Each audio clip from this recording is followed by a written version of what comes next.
The educator channel में आप सभी दर्शकों का हार्दिक अभिनंदन है। आप मेरे चैनल को लाइक और सब्सक्राइब ना भूलें।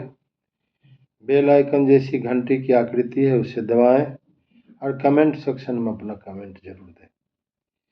मेरी इच्छा है कि मैंने जितने दुख भोगे और उससे जो रेमेडी के उपाय मुझे मिला, ज्ञान के आधार पर, अध्ययन के आधार पर, उम्र के आधार पर, मैं उसे आप लोगों के बीच शेयर करूं।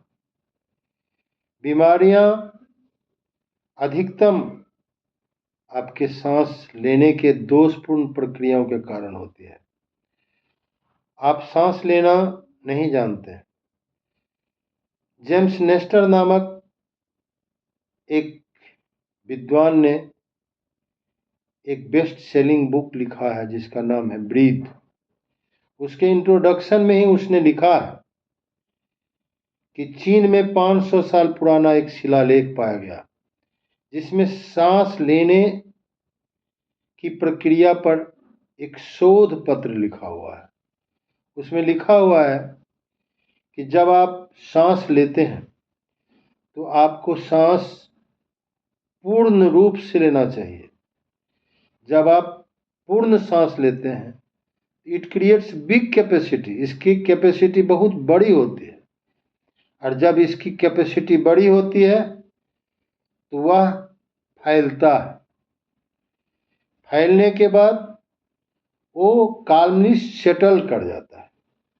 कालनी जब सेटल करता है तो उस अपने साथ अरबों जो एनर्जी के मॉलिक्यूल्स लाए हैं वे भी सेटल होते हैं। वो सेटल फिर जर्मिनेट करता है, अंकुरित होता है।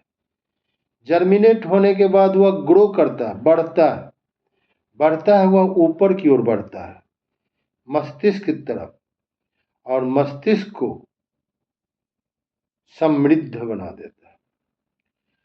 The secret power of breathing goes upward to the head and make you enrich in thinking, thought and everything। और जमीन के अंदर, धरती में कोई सीक्रेट पावर होता है तो यह नीचे की ओर जाता है। तो ये बहुत बड़ी बात है, सांस लेना, सांस छोड़ना। एक व्यक्ति तरह तरह की बीमारियों से परेशान होकर, चिड़चिड़ा होकर, इलाज सही कराते कराते, दवा खाते खाते परेशान होकर सांस के लेने और छोड़ने की प्रक्रिया वाला विद्यालय में जाता है। वहां पर वीडियो लगा हुआ है, इंस्ट्रक्टर बैठा हुआ है और जो भी स्टूडेंट हैं ब्रीदिंग के वे बैठे हुए हैं। स्टार्ट होता है, सांस धीरे धीरे लीजिए, रोकिए, फिर छोड़िए। धीरे धीरे लेने का मतलब एक टाइम लेना जो उस वीडियो में बता रहा था। उस व्यक्ति ने आंखें बंद कर ली थी, सबों ने आंखें इधर उधर नहीं देखना है, वीडियो को ही देखना है और अनुभूति प्राप्त करने के लिए कभी कभी आंखें बंद करना है। उसे लगा कि इसको छोड़कर हम भाग जाएं, लेकिन उसने अगल बगल जब देखा तो उसे लगा कि यह तो बहुत गलत बात होगी। फिर वह करने लगा। जाड़े का समय था। आधे घंटे तक करते करते सांस लेना स्लोली, बहुत स्लोली, फिर रोकना, फिर छोड़ना। आधे घंटे में ही वह पसीने से सरोबार हो गया। उसका सारा शरीर पसीना पसीना हो गया। उसे एक अजीब अनुभूति की प्राप्ति हुई। उसे लगा कि आज मुझे कुछ मिला है। उसका शरीर एनर्जेटिक फील हो रहा था, डिजीज फ्री फील हो रहा था।